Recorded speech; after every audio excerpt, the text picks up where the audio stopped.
balay. Kana to siya nga balay no. So mo na siya no. Munang mga panghitabo no.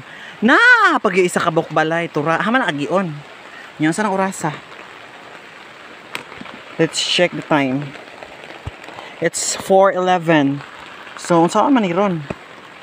So upon investigation nabalaan ako nga kato ni siyang anak sa kong interview sa sentro sa Purok Nangka. Nga katong kay Sara siya kay nag-farm siya sa iyahang yuta. I know, nagsamuhanti siya. So, na-interview na ko yung mama. So, kabalo na ko asa nga mapa. So, let's see how it works. My God, what the heck? Okay, ha? My God, basa na ko yun akong kuan ron.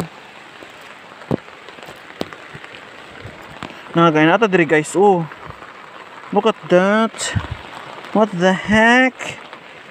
Like that. Oh, nato dira oh, kana mo na siya. Oh, naam dira sentro mi. Gikan mo pagadian oh. Naam dira ako. Oh, nakakuning mo 7,014. Nanong nag-vlog ka oy. Sana kapag vlog nimo. Shnaya man siya. Oh, di ba? Ay, go back. Goodbye. Backlight ako.